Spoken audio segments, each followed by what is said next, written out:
day.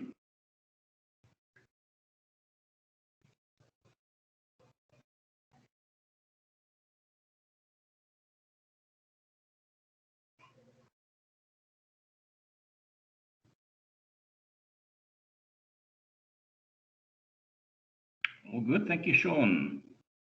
Darwin is good too. Anybody need coffee? I took when I actually opened this and I thought, you know what? I'm not going to put up on the screen. I'm going to get myself some coffee. I feel much better now. Life's too short to have bad coffee, so I'd much rather have less coffee and I'll have better quality coffee. And I'm pretty sure the stuff that I just had is going to it's going to last me a long while.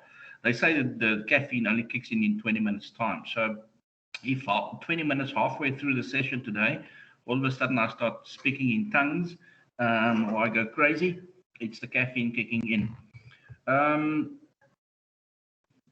Welcome. I mean, Andre joined earlier. Is Andre, you still in the session? No, I'm here. How's your headache? Hey? How is your headache? It's much better. I'm not 100%, but I'm not going to run the cameras today or do anything silly, but I feel more like myself, without a doubt. Do you think the headache comes from the vaccination? 100% convinced it is, yes, because my son got his on Wednesday, and he yesterday around about lunch. No, he got it. When was it? Yesterday was Wednesday. Jeez, I tell you what. Around about just after lunch, he said to me, "Dad, where's the Comprels?" And he started showing the same symptoms. And then he's a gamer, and as obviously this week they don't have class this week, so and his team's playing this week in the tournament. So he said, "You know what? I actually should have got my jab." He's left-handed. I should have got my jab in the left arm because I don't need to write anything this week, but I do need my my right hand for the mouse. To maneuver the mouse. But anyway, it's definitely related to that. Yes, Andre. I suffered from headaches the previous time as well, but that was during the June break for the students, so it didn't affect my performance. But yeah, I'm convinced it is definitely related to that. Yeah, and different people experience it in different manners. I just got severe headaches and some dizziness as well yesterday, and seriously struggling to focus in a sense of I'm reading the same paragraph 3 times and I can't remember what I read. So yeah, but it's much better now. As I said, it's not just day 3, so it actually does improve after time, but it's also the good coffee I got earlier this morning. I just want to quickly, while I'm chatting, anybody else wants to share anything? Everybody good? I just quickly doing attendance while you're at it.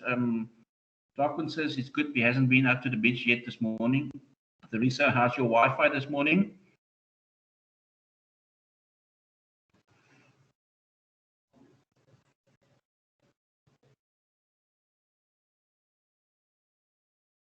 Right, I'm on campus. Anybody else on campus? Because nobody's in class with me. Maybe somewhere in the library.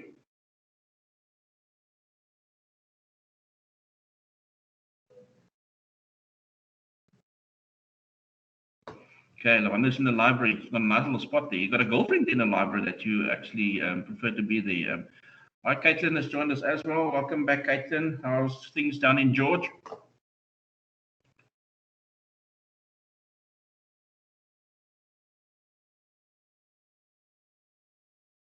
All good? Right. Everybody seems to be fine. That's good. We've got a good attendance this morning. Yeah, that's the trouble, Wanda, with obviously with less students on campus. It makes your choices so much tougher. But hopefully the president makes an announcement tonight or maybe on the weekend that there will be the restrictions will be lifted. Or some of the restrictions will be lifted. allowing you the opportunity to go out maybe and socialize a bit more, but still with caution, obviously. I saw this morning as a part of a drive to get people to get vaccinated. The Minister of Sport said that he will only allow people back in stadiums up to 50% of capacity in stadiums for big events if they've been vaccinated and can prove that they've been vaccinated. Well, I'm also, yeah, I'm not a conspiracy theorist, but that sort of just that opens a lot of opportunities for people who want to go to the game, but they are not vaccinated yet. So, yeah, my mind was already racing as the possible potential angles that people are going to use. And then also still, I mean, if you look at the empty stadium at the moment, you don't have to do anything. Once you have 50% capacity of people who attend a match, you have to sanitize it beforehand. And I know that despite the announcement yesterday by Canada that their borders are now open for South Africans to travel there, if they can prove that they have been vaccinated fully, you're still at the airport. And even if you go to Dubai, some of the other places that are already open for international travel, you still have to do a compulsory COVID test before you can get on the plane. So it's not just, okay, right, I'm been vaccinated, good, thank you very much, everything is great. There are still some, because you can still, I mean, the discussion yesterday between me and my son, and the one is under 18, the one's over 18. The one who got vaccinated obviously is over 18, and the other one says, but Dad, let's say, for instance, the three of us now go on holiday. What happens to me? I'm not vaccinated. I could be asymptomatic. I could be carrying something or the virus, and nobody knows it. So what happens? Yeah. And anyway, it's. I think just again evidence that we don't know that much, and obviously we are learning as everything unfolds. I'm going to quickly summarize where we left off yesterday. We already started with the planning of the sales call, with the 3 steps being, or the first step being setting the objectives and ensuring that the objectives that we set is actually following the SMART principle. And I hope you can still remember what the SMART principle is. Anybody can still? It's first semester marketing. What is the SMART principle that you apply to setting objectives? The objectives must be, anybody? Maybe you should go get a cup of coffee like I did. Come, people.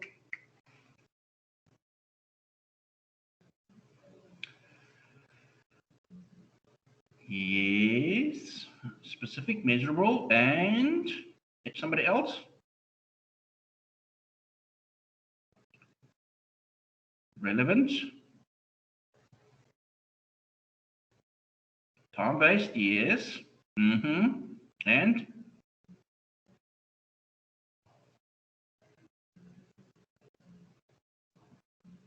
What I said yesterday, I mean, if you, we finished off yesterday and we said that, you know what, if you've set a goal for yourself to phone 10 people today, but you take realistic, thank you very much, Luandu, and somebody paid attention yesterday, or somebody could remember what was said yesterday.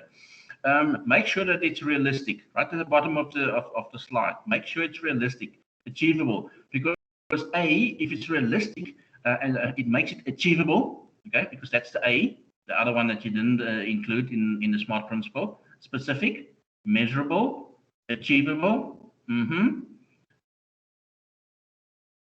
time-based, realistic.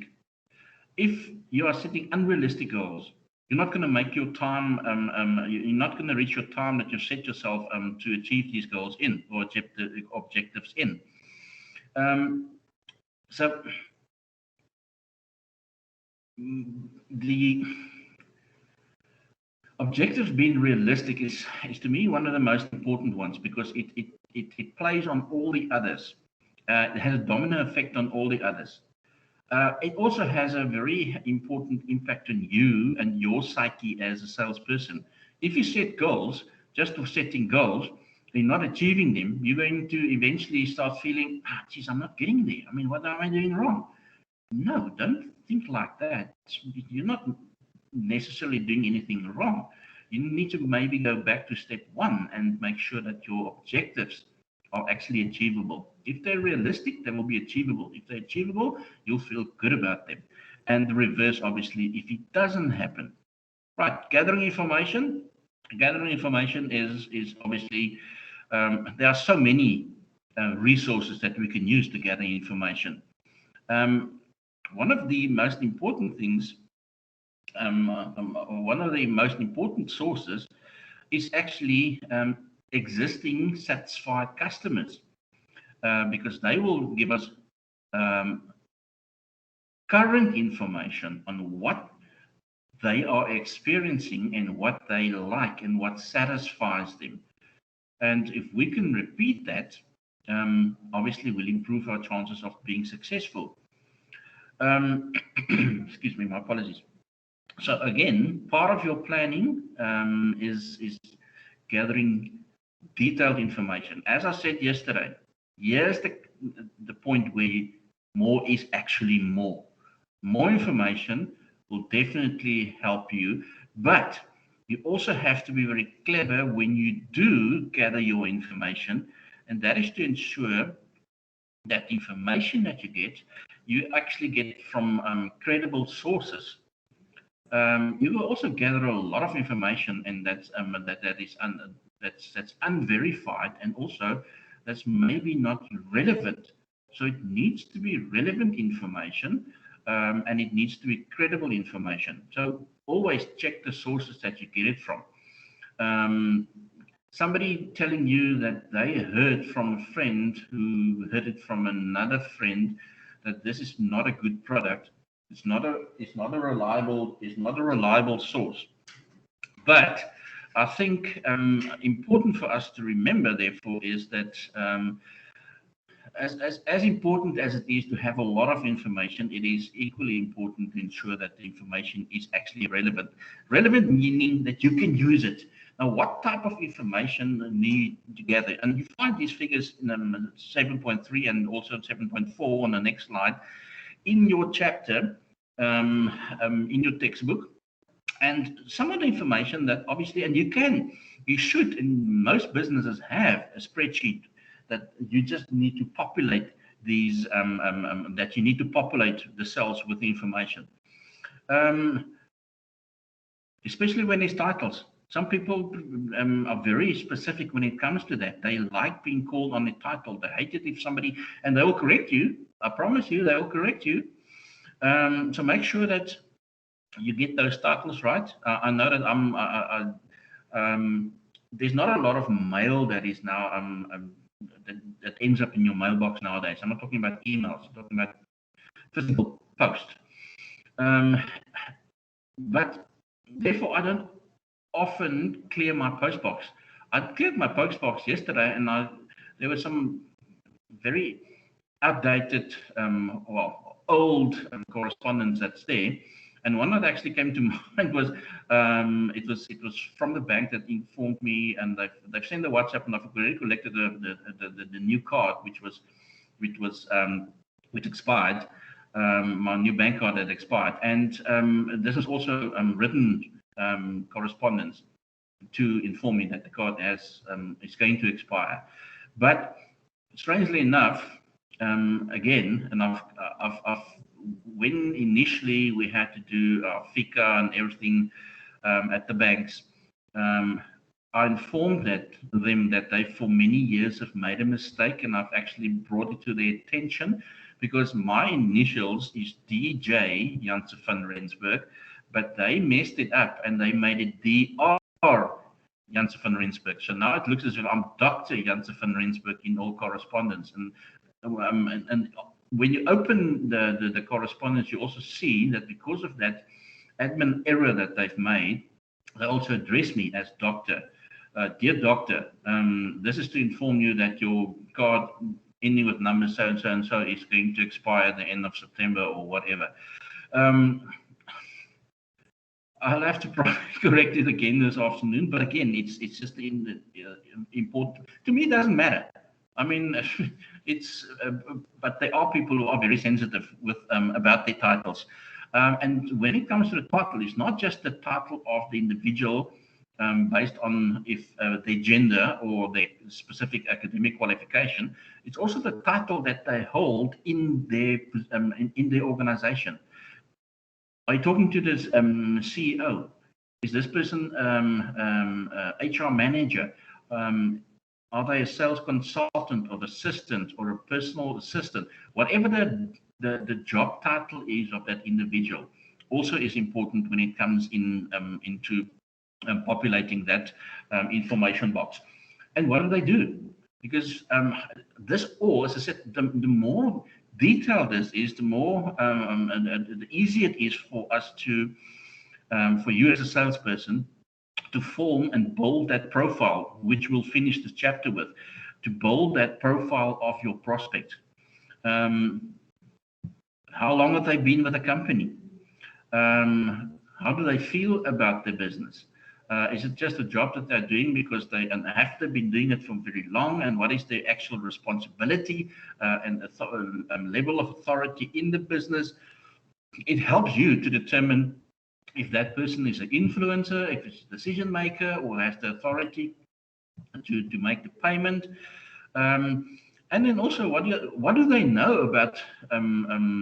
Do they know anything about the products that your company is offering? It helps to get some personal information, but not too personal. People don't always share with it, but when they do, in a conversation, share it. I would not ask somebody for personal information. I would converse with them and create and establish a situation of mutual respect and trust. Because once they trust you, they're going to start sharing personal information with you. Don't ask somebody personal questions apart from the normal information that you find on forms that you complete when you do an application, like marital status and gender and stuff like that. Okay, so it's very important that you gather as much information as possible without being too direct when you question the prospect. More important is actually if you could, and an easy way of collecting information like this would, for instance, be I know from, and I haven't asked Andre if he's a Blue Bull supporter. He told me he was a Blue Bull supporter only when it came up in a conversation. But now I know he's a Blue Bull supporter. Okay, so that's information that I can use if I maybe need to provide examples in the lecture to demonstrate a particular concept. But in a sales situation, questions that lead to people expressing their preferences when it comes to music and sport and reading and stuff like that, and their hobbies and things they'd like to do. I mean, I already can gather from not even having any information, and that's something I would love before a semester starts or before a year starts. I can get that kind of information from a marketing department on our students. Then I can form a picture of each of these individuals. Because we get to know each other as we progress. We sort of 9 months into the year already, and we're only now really getting very valuable information on each other. And I know Andre has been to the Drakensberg. He would not be somebody that gets in the car and drives 6 hours from Gauteng to KZN and spend a weekend in the mountains if he doesn't enjoy being outdoors. So it is important that you gather that information, because the hobbies that people do, the lifestyle they lead, what interests them, you'll see that that's also one of the motivations why I've started with the Good News Bad News Monday kickoff, and we can't do that anymore because we don't have classes on the Monday anymore. Not on this module, but it gives me some insight into where your interest lies. You're going to be searching for news that is interesting for you, and that tells me a lot about what you are interested in. Because yeah, there's a lot of things that we know, but I mean, it doesn't mean that we're interested in it. We just hear it in passing. Oh, that's interesting, but and you move on. You spend more time on items that you actually are really interested in, because that's closer to what your personality is. And those are the kind of things that is very important, or those aspects are very important categories of information that you need to get on your prospect. And that's why we said, Teresa said that she is power outage. Oh my goodness. I told you what, I should have actually, without mentioning their name yesterday, I shouldn't even have thought about it, because now, yeah, see, there it happens. But anyway, fortunately, we're recording the session, so Teresa can look at it afterwards. But thanks for letting me know, Tarquin. People, as I've said earlier in this session, more is more in this case. Right. Now, when you actually are doing business with a company, and there's more than one person in the line, in other words, there are people in the decision-making process, the influencers, the gatekeepers, and you need to find a bit more information, and you can get that information from the company in advance. As I said, there's also, I've told you about that website, a trade website, Compass, that actually has the information on companies, including the board of directors and the number of employees and how long they've been in business and what type of business they're in. Those that information is available out there, but also you can do a bit of research. Google is a wonderful tool, and that will get you that information that you require to form a nice profile of your prospect. But more important, most important of the items that you have on the screen in that figure 7.4 is the purchase history. When and how frequently do this company do business with you?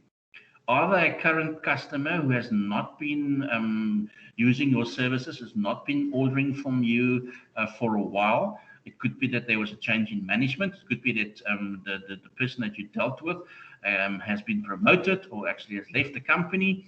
This morning on the way in, I got a call from Mediclinic about an outstanding bill. I said, well, as far as I know, I don't owe anybody anything from my visit to the hospital in January and February this year.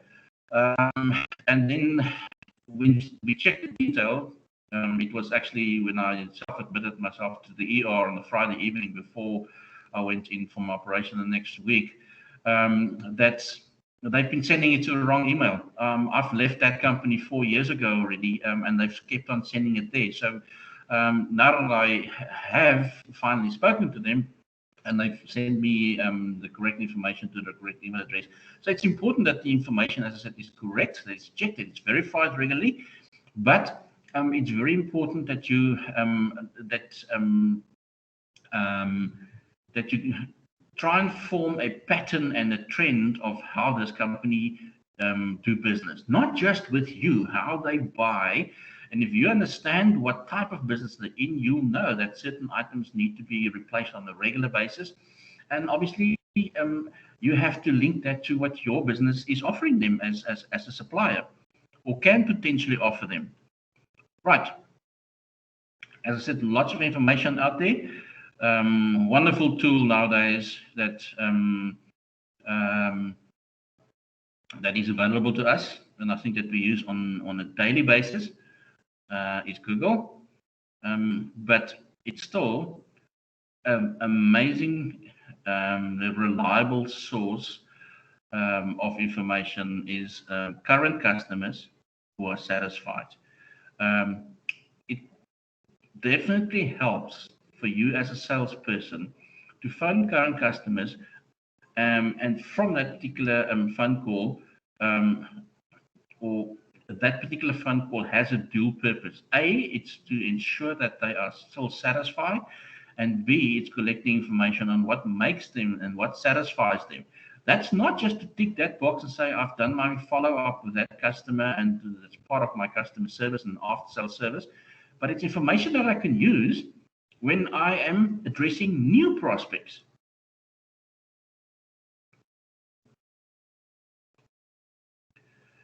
Developing a prospect profile. A prospect profile is not that difficult to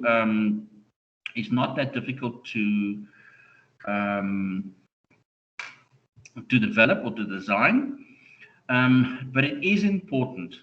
It's I can remember when I did my national service, and that's one thing you can I can say about the National Defence Force, or in the times that I was in the National Defence Force. Very, very thorough. Their intel department really is on top of it. And I think maybe because there's so many people that can do so many troops in the army that can actually help with it. So it's much easier to be thorough, and it's obviously because there's no state of you're not in a state of war, so there's only so much you can do. So yeah, there's a lot of hands that can help to ensure that the admin is good, but then obviously they're also trained in that specialized field. But I can remember the files were amazingly thorough, and I think by just reading through a 3 or 4 page file on a particular individual, you can actually paint a picture of that individual. That's how descriptive and how detailed that those reports and those files were. Now, that is the purpose of you gathering all this information so you can develop such a profile on your customers. Important in that prospect profile is to ensure that you include who makes the final decision. Okay, is it the individual that you're going to phone? As we said yesterday, is it the gatekeeper? What is the process in a particular business? What's the background on the buyer? That you'll gather from what we have, the information that you in the previous slide would have gathered by filling in that diagram. What does the buyer expect you to do? Just sell the product. We spoke about expectations yesterday. When you go into a shop, what do you expect? How do you expect to be treated? No, sorry, that was to another class. When you go into a shop, and I know that as a result of COVID, a lot of we've become more sort of we've become very unsociable shoppers nowadays because we do a lot of things online. When you go into a shop to buy something, let's say what do you expect? How do you expect to be treated by the customer, by the salesperson or the sales consultant there? What would tick it for you?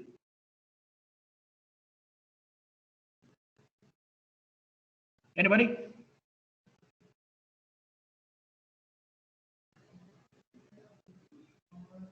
You walk into a shop, you're going to buy a new shirt for yourself.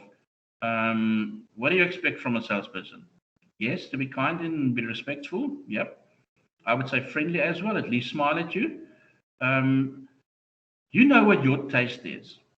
So you're going to go to the shelves when you're buying a shirt, a new shirt for yourself, that actually draws your attention.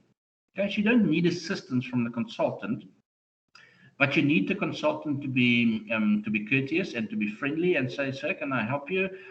Yes, I'm just browsing around. I'm looking for a new shirt, but I will call on you top one if I need further assistance."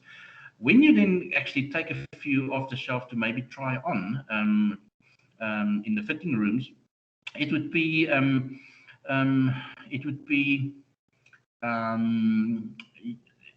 you would approach that salesperson and ask them where the fitting rooms are.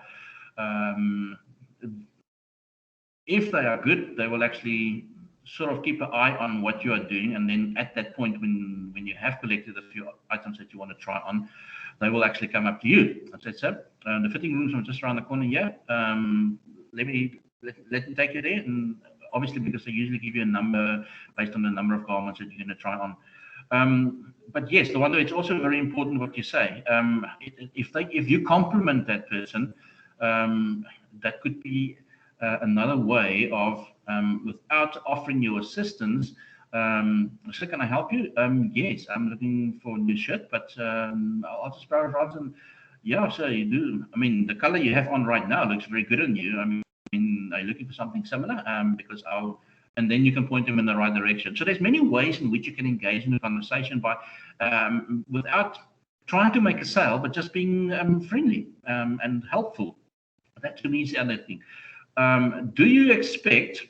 I know that you don't expect any kind of service when you go to the supermarket to just buy bread and milk.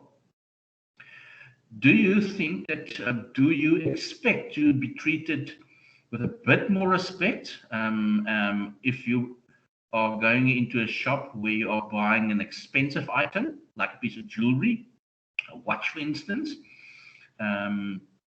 or is there yeah? What do you expect? How do you expect to be treated? Do you expect to be treated differently because you're going to spend a lot of money, as opposed to when you're not spending a lot of money?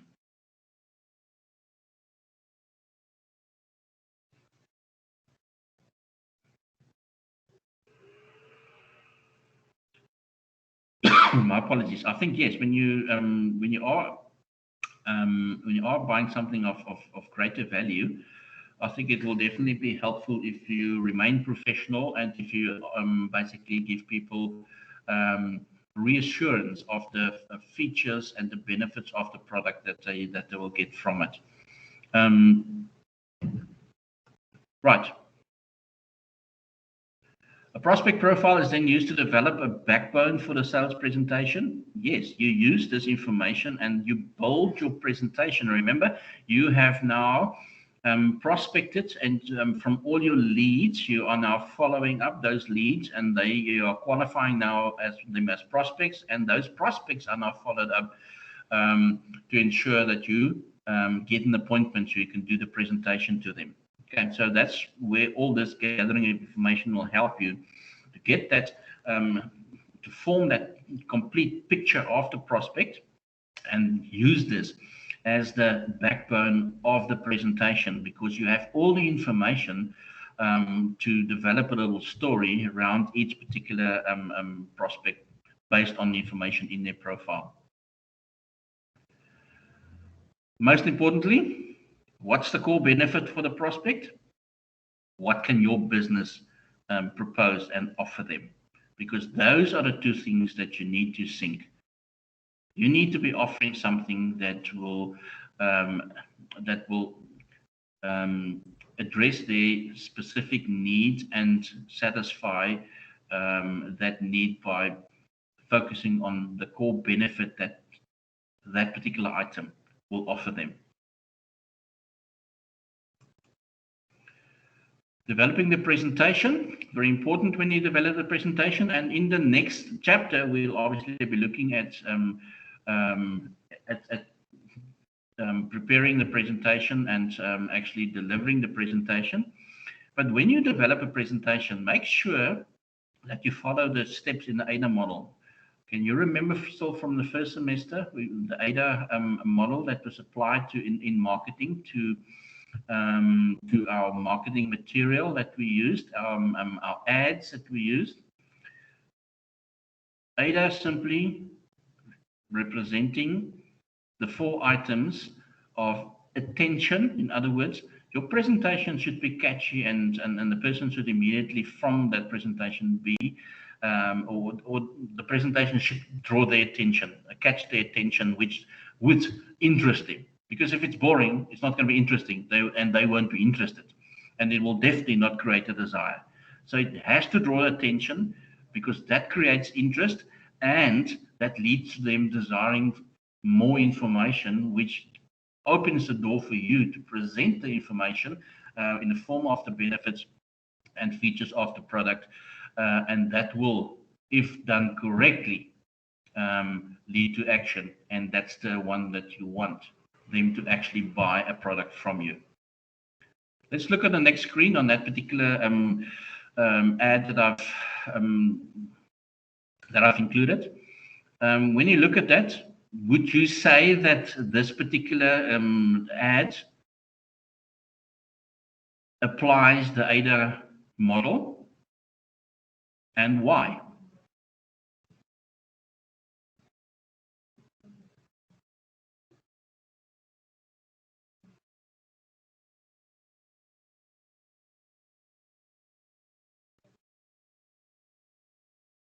Anybody? Sorry, sir, can you please repeat your question? Sure. We just dealt with the AIDA model and the importance of using the AIDA model in preparation for your presentation and ensuring that your presentation actually applies the AIDA model. Now, when you look at that ad on the screen, have this company applied the AIDA model, and how, if they have? Yeah, I would say yes. What draws your attention? Remember, because it's attention, interest, desire, action.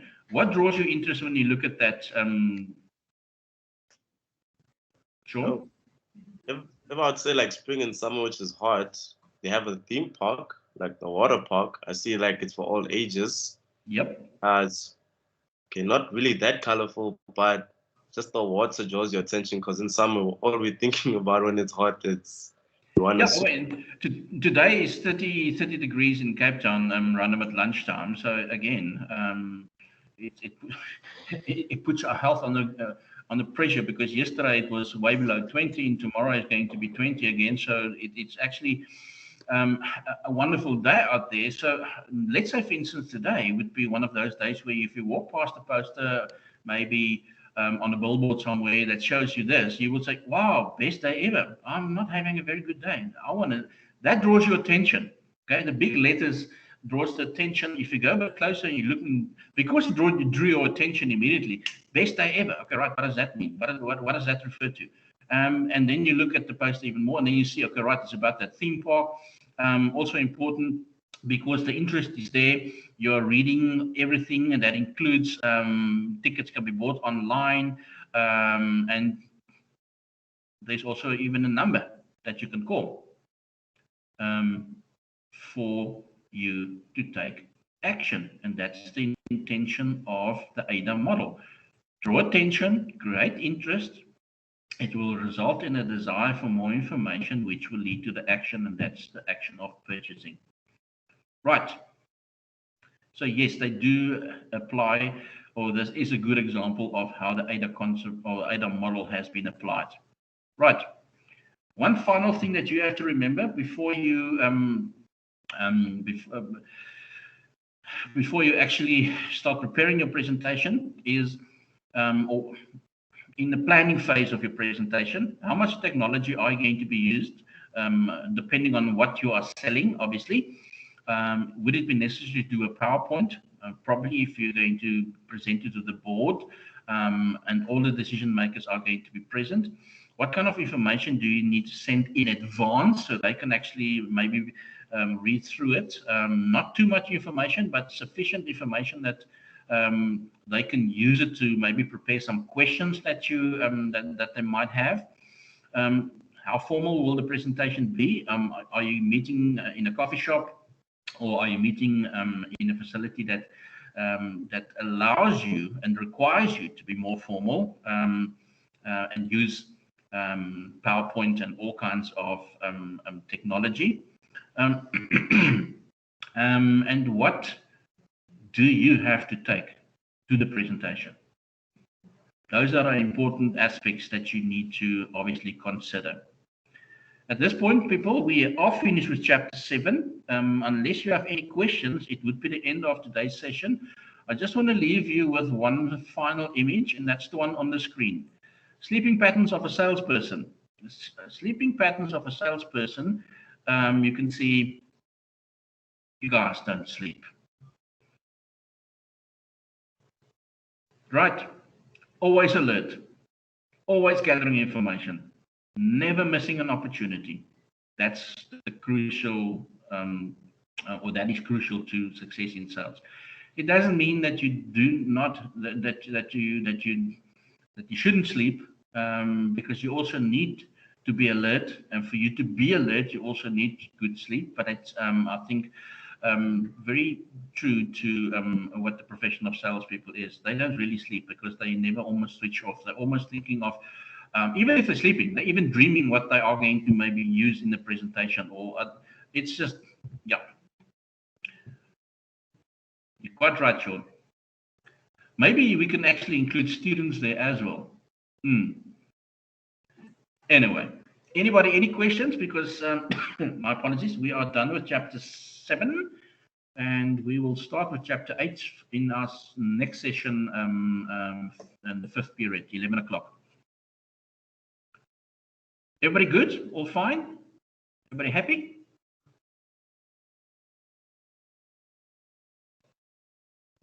All good, Jaco. Okay, good.